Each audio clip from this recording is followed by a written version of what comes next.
Hello everybody, thank you for taking the time to view our presentation of the Digs at Cedar Point, a 55 plus community. My name is Chelsea, I'm from Staples, Minnesota. My name is John and I'm from Moorhead, Minnesota. And my name is Jeannie and I'm from Littleton, Colorado. And together we are Capp & Co.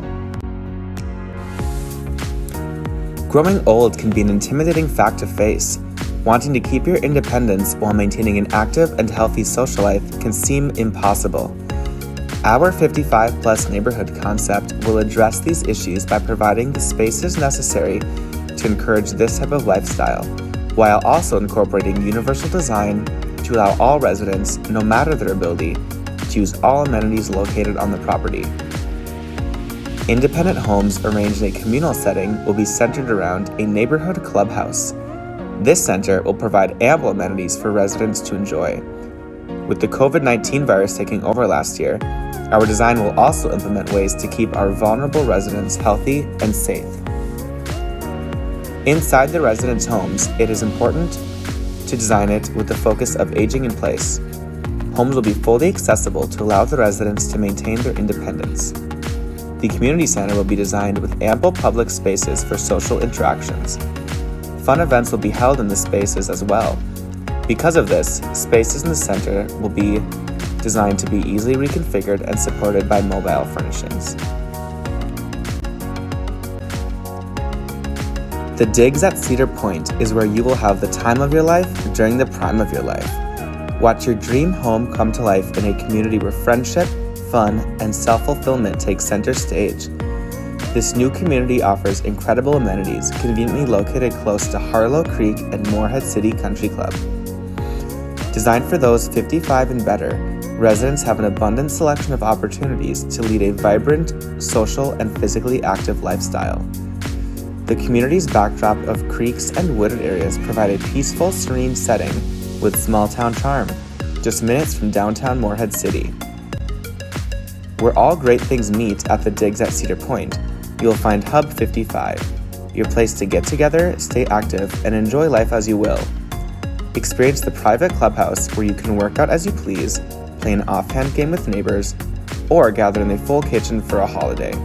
With all kinds of spaces perfect for gathering indoors and out, Hub 55 is your place for everything. To tell you a little bit about our site, the designed project is located in Moorhead City, North Carolina, right in the bounds of Carteret County. It is a port city right on the east coast of the state, bordering the North Atlantic Ocean, and mixes coastal living with a classic southern charm. Moorhead City has a population of a little under 9,000, which gives the city a small-town feel, while still offering an abundance of activities to stay busy, and is only one quick hour trip from Jacksonville, North Carolina, in case someone is in the mood for an even bigger scene. Moorhead City itself offers great views of the ocean, plenty of local fishing areas, and many great spots to grab a bite out on the town. The summers in the area have an average temperature of 87 degrees Fahrenheit, while also having mild winters at about 56 degrees on average, which makes a great livable climate for our active adults to enjoy the nature around them all year round. The Digs at Cedar Point is located at 2405 Country Club Road, which is only a convenient 6-minute drive from downtown, and is also neighboring a beautiful golf course where residents are able to putt and socialize as desired. The community is also right across the road from Harlow Creek, a natural flow of water, and is a great area for residents who are interested in fishing to cast out a line.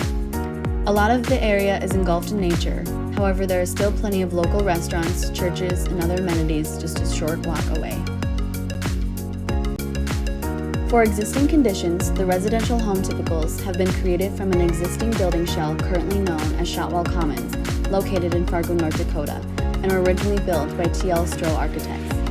These plans bring to life our smaller homes and allow our residents to comfortably and easily age within their home. These slab-on-grade built homes allow for open and main-level living, which ensures the design will be completely accessible, and has also allowed us to have a full range of design options for our residents. As for Hub 55, it was designed using the Dakota Boys and Girls Ranch Residential Treatment Center building, also located in Fargo, North Dakota, and was originally built by Stahl Architects. We were able to add many different features and amenities in the space because of the large building shell, and the abundance of windows creates a sun-filled atmosphere and great views for those within each space. Mature communities and the emphasis on aging in place has become more apparent as the majority of the population shifts into a senior status. This study explores the model of aging in place and what that phrase and lifestyle means to those 55 and better. The study includes questions to explore the targeted 55-plus demographic and how the aspects within a community might help them to understand and consider moving to one as they continue on in their better years. The research provided gives data and feedback from the participants of the study in order to find the most desirable amenities and accessibility features for those who would be living in these communities. We used a Qualtrics survey approved by the North Dakota State University Institutional Review Board and sent out the survey through email correspondence of the North Dakota State University faculty list and various social media accounts. The survey exclusively targeted people at or above the age of 55, and questions on the survey analyzed how older adults perceive retirement communities and what that lifestyle entails. The survey responses were voluntary, and all participant responses were kept anonymous. There were 166 respondents total. 22% were female, 77% were male, and 1% didn't identify as either. The first section of the survey included a question on limitations. The participant was able to choose from 4 different generalized options, and the 5th option of selecting none or no limitations as well. The majority of the participants did not report any major limitations. 3% were visual, 9% were auditory, 1% was cognitive, 16% was physical, and 71% identified as not having any limitation at all. We included our already proposed amenities into the survey to understand the importance participants would place on each of them by rating how they would be used. Below are the top 5 amenities that were ranked on the 5-point Likert scale, ranging from never using the amenity to always using the amenity. The 5 listed below ranked the highest on the very often spectrum. As ranking these as use of very often, 43% they would use the outdoor patio and grilling station, 41% used the fitness room, 41% also used the sunroom, 34% would also use the self-service cafe with an a la carte of selections, and 33% said that they would very often use the community garden. These numbers inspired us to move along with our design and include emphasis on these 5 different spaces. The next research chart shows our top 5 accessibility features. These were key features that were included in the survey to understand the importance participants would put on each adjustment. Below are the top 5 accessibility additions that were ranked on a 5-point Likert scale ranging from non-important to very important, and the 5 listed below ranked the highest on the most important spectrum. The most important accessibility feature was the walk-in shower with barrier-free access at 45%. The next was a shower with a built-in bench or seat at 35%. Handrails and grab bars in the bathroom were also ranked high at 28%. A no-step entry into the home was 23%, and pocket doors in place of folding doors ranked at 7%. This study was able to give insight to what people begin to prioritize as they age and as their need for additional accommodations begin to surface. It was concluded in earlier research that seniors wanted an amenity-rich community they would use often. As for outdoor areas, the results of the study reaffirmed previous points made in the literature review, such as spatial variety in the indoor and outdoor areas will provide intimately scaled places for quiet reflection and public spaces for socializing. First, we will be looking at the floor plan for our first home typical that we designed called the Birdie. Both of our home plans have similar layouts with the exception of the Birdie being slightly smaller in square footage. This view gives you a great look at how all the rooms are connected to one another and how the spaces will be used. Here is the view of the foyer. For this home typical, we wanted to ensure that it had enough storage because of its smaller size. We have built-in cabinetry that includes a drop zone with drawers, tall cabinetry for coat storage, and also a bench for the residents to sit down while they put on their shoes. We are now looking at a view of the great room. We wanted to make sure that the homes were an inviting and an approachable take on universal design. To make this successful, we included furniture with high arms to make it easy for residents to get out of, as well as not having a rug to define the space, but inlaid carpet instead. This is to ensure that there are no tripping hazards for the residents.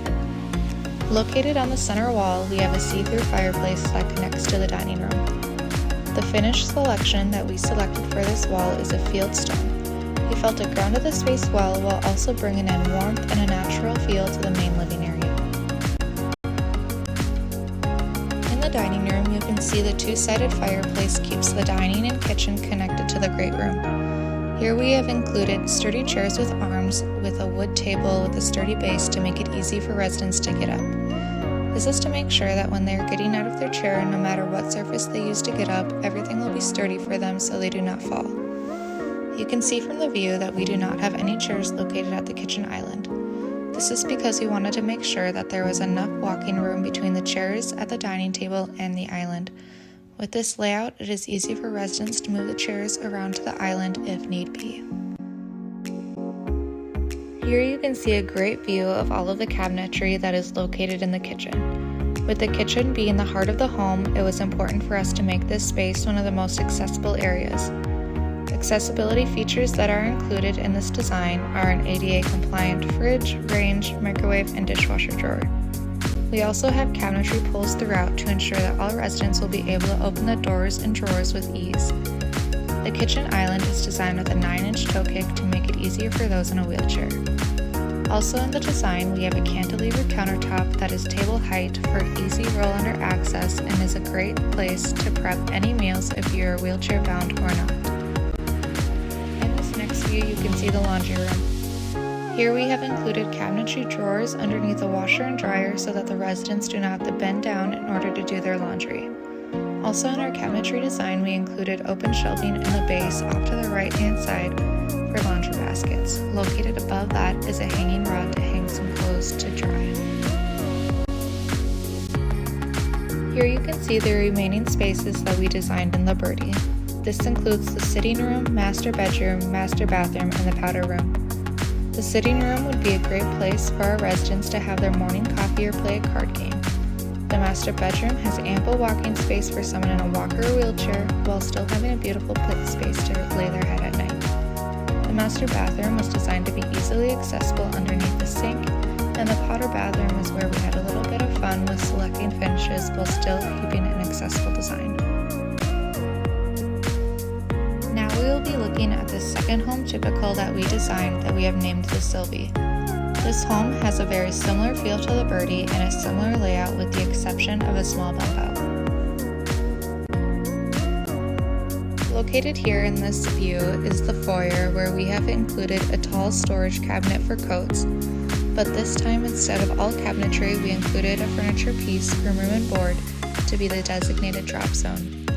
At the bottom of the rendering, you can see that we included another inlaid floor application that contrasts with the main flooring to act as a rug, but without the tripping hazard that comes with having one. In this view, you can see the great room. This home was designed with the same approachable take on universal design as the birdie, with chairs that have high arms as well as ample space to move around the furniture. We wanted to include a fireplace with tall built-ins to ground the space. The built-ins are finished in a Benjamin Moore paint as well as a floor-to-ceiling application of black Cambria quartz. You can see that we have included yet another application of the inlaid carpet with contrasting tones to act as a rug to help distinguish the space. In these two views, you can see the kitchen and dining room. The dining room was designed with the same intent as the birdie dining room, with wooden chairs that have high arms as well as a sturdy wooden table. The kitchen is designed with the same ADA-compliant appliances that include a fridge, range, microwave, and dishwasher drawer. The island is designed to be accessible on both sides with a countertop waterfall being at table height. This gives ample space on the prep side of the island for roll-under accessibility as well as the opposite side to be at table height for the dining chairs to fit under perfectly. Located here is the master bedroom for the Sylvie. We have finished it with a board and batten wall application 3/4 of the way high, with above that being wallpaper. On either side of the bed, we have highly contrasting nightstands. This is so if the residents are visually impaired, they are able to know if they are setting something on the table or not in the middle of the night. Here we have the master bathroom.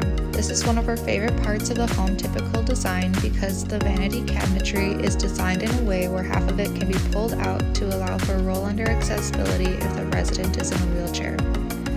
While both homes do not include grab bars installed already, the walls are reinforced for grab bars in the future if the resident needs them. The showers in both the master bathrooms are also accessible, being that there is no barrier to get into them.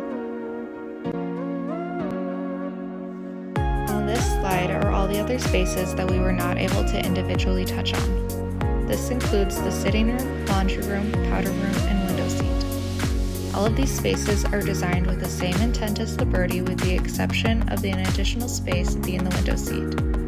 This is a great space for additional storage as well as a comfy seat to relax and read a book. Next, we will be going over our plan for our community center, Hub 55.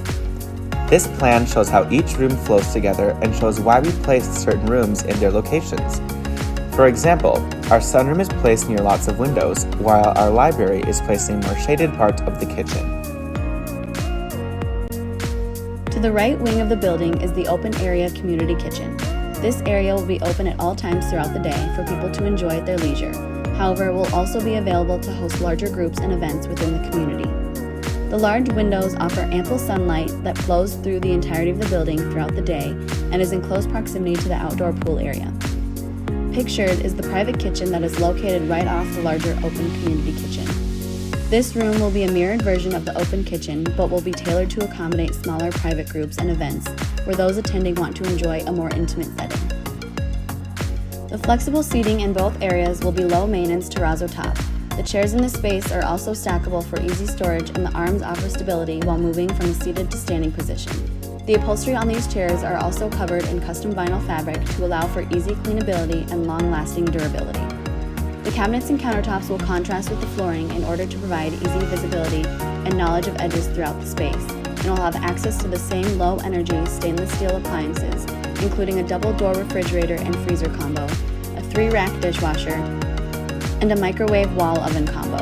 The private kitchen will also include a small outdoor patio off the back for more space to entertain and enjoy the outdoors.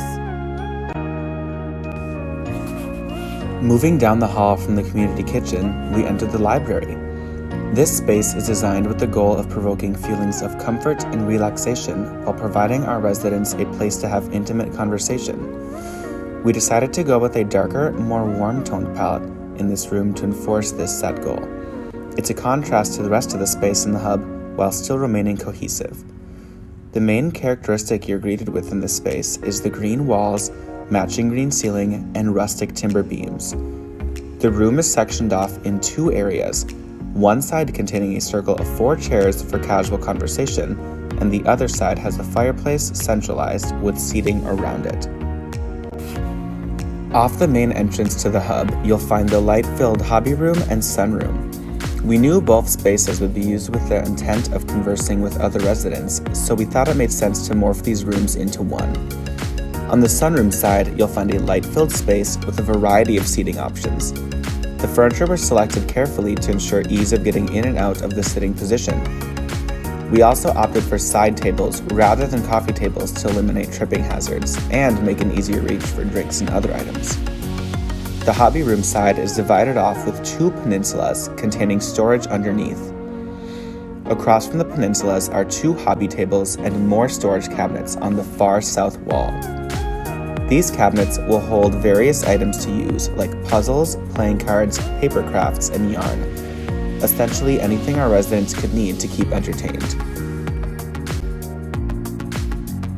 Across the hall from the library is our communal restrooms. These restrooms were heavily designed with accessibility being the primary goal. We used a floating terrazzo counter mounted to the wall for ease of pull-under use. We also used motion-sensing faucets, motion-sensing hand dryers, motion-sensing toilets, and a no-door entry into the restrooms. This also has the added benefit of creating a more hygienic environment where touching fixtures is obsolete. The single-use restrooms adjacent to our fitness center have the same benefits mentioned in our communal restrooms, but have the added benefit of containing a shower. This was important for us to have considering many of our residents would like to freshen up after exercising or taking a dip in the outdoor pool. The communal restrooms and single-use restrooms both share a color palette of green and gold. We chose a green hexagon tile to use in areas where water is likely to come in contact, while the remaining walls are painted in off-white. Gold fixtures like mirrors, grab bars, and lighting were also used for a bold impact. To the right of the entrance coming in from the parking lot is the cafe. We designed this to be an a la carte inspired layout with banquet seating, table seating, and a small corner area. The corner area will be a type of lounge seating with the big L-shaped couch, and the table seating will be classic round tables flowing through the middle of the cafe. The banquet seating is upholstered with an easy-to-clean and durable Krypton fabric, and the tables in the space are intentionally specified with branch base in order to safely accommodate those who may try to lean on the table while standing up. The chairs in the space are also stackable and provide arm stabilization for easy movement in and out of a seated position. Across the room, along an a la carte area, there is a self-service counter that will house storage for disposable utensils and other single-use condiments one may need to enjoy their meal. There will also be a coffee station in the counter, as well as a toaster and microwave provided in the space for necessary use. Off to the right of the self-service counter, there are 3 self-service vending machines by Garten. The items in each machine are responsibly sourced and stocked with fresh and local choices for any type of meal or snack one may want throughout the day. These options will be specially customized to the community and will accommodate for a variety of dietary needs and practices.